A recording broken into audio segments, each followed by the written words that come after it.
crying like a gypsy that had just gotten away with something. Years later, he spoke to me dryly with his swollen lips agape, the replacement fixtures jutting out as though they were yellow chiclets you had inserted to parody early 20th century caricatures in Chinese. He didn't mention the accident until I ran my tongue over the places in your mouth that had been rebuilt, but by then I had already pieced together the nightmare that martyred you, a reconnaissance that martyred us all. And then... The poem I have is called Skin Art, and it is a little graphic. Okay, sorry. Well, not graphic as in, but you'll see. I want to make art with my skin.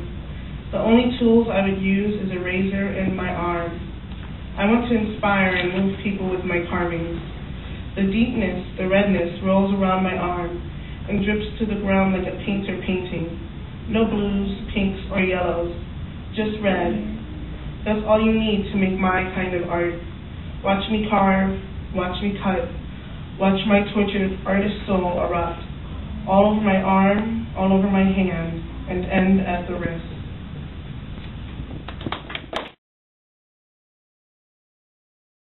Rob, yesterday, Bart was talking about things that happened with the fathers. And I didn't have anything that happened with my family, but there was something that bothered me for years. Lou, does this have something to do with sexual abuse? Rob, most of the time, I don't think about it. I try not to. Anyhow, it happened so long ago. Holly, it seems to me that it must still be bothering you, right? Rob, well, I tried to talk to my mom about it, but she said, yeah, I should just forget about it. And it was like she wanted to push the whole thing away, and she said never to tell Dad. He would really be angry. Melody, well, what is it, Rob? Well, what happened? Rob, I guess I was about 11 or 12, just starting to know about sex. Just becoming interested, I guess. And I went to this movie. It was a double feature. Saturday afternoon, and I liked to sit in the back where there weren't so many kids. And I sat there to be really by myself to enjoy the... This is really embarrassing. Barbara mentioned being embarrassed. I guess I am too. Lou, are you saying that something happened to make you feel ashamed? Rob, protesting. No. You know, it wasn't really my fault. It really wasn't my fault. Melody, do you want to tell us about it? Rob, well, I was sitting there really into the film, one of those Star Trek sequels, and this guy sat next to me.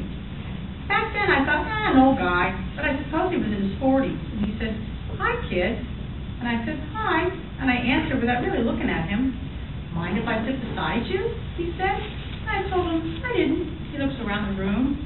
You know, I think I'd just like to forget about this. Holly, if you want to, but it seems this is really important to you. You can trust the class. You know that. It won't go beyond the walls of this room. Rob, but all you guys are going to know then. Lou, look, Ross, it's up to you. But maybe it'll help you if you get it out, to be able to talk about it. Rob, yeah, but you don't understand. What the guy did wasn't so bad, I guess. But you see, I really liked what he did. Don't you understand? I liked it. Holly, you were just a kid and he was an adult. Rob, but I didn't want him to stop. And even though I was ashamed and guilty, there was this big thrill, too. When I think about it, I'm a terrible person. Don't you see? I think I'm a terrible person.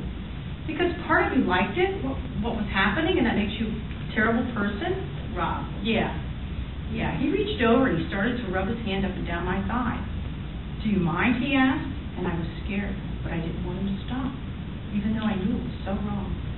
Holly, I think you're being too hard on yourself, Rob. I'm sure everyone has feelings like that, Rob. I don't know. All I know is that I let the guy run his hands up and down, and then he felt higher, and pretty soon he had my belt undone. And then he wanted me to touch him, and I did. And it was like I was doing something really dangerous, but it was so exciting. And then, pretty soon, he got up and he left. Lou, that's it? That's all that happened? Rob, yes. No, that isn't the worst part. I went back to that movie theater every time I could. Every weekend, I pretended it was just to see the movie, but it wasn't. Deep down inside, I knew what I was doing. I was looking for him, looking for that man. Melody, that's why you feel so guilty? Rob, I heard about you guys who like boys, who want sex with them. I've been warned. But he seemed like a nice guy, warm and gentle, friendly.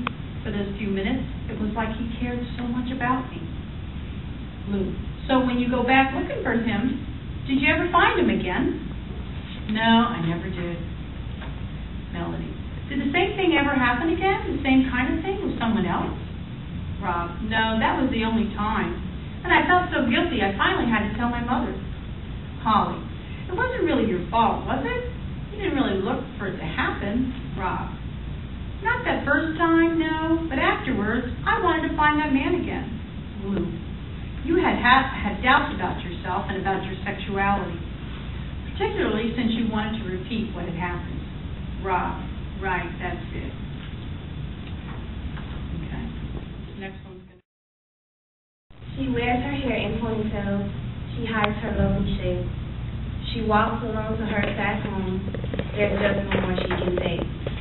She's beautiful, so beautiful, but you couldn't make her believe. Her hair is long and healthy, looks like she hasn't weaved. Her body's a wonderland, like John Mayer said in his song. Her hips sway when she walks, brown skin, legs long. But she thinks she's ugly and cries at night. She looks in the mirror and can't stand the sight. She's changed so much since he told her she's a troll. He told her bad things like how her body looks old. From the mental abuse that he gave her, her confidence decreased. And with the rope around her neck, her life was deep.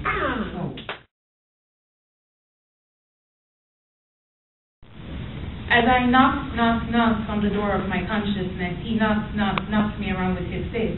But I could bear the busted lip, swollen eye, and cracked ribs, because I knew we would always make up with a tender kiss. That would eventually lead further to other things, such as tender touches and whispered words.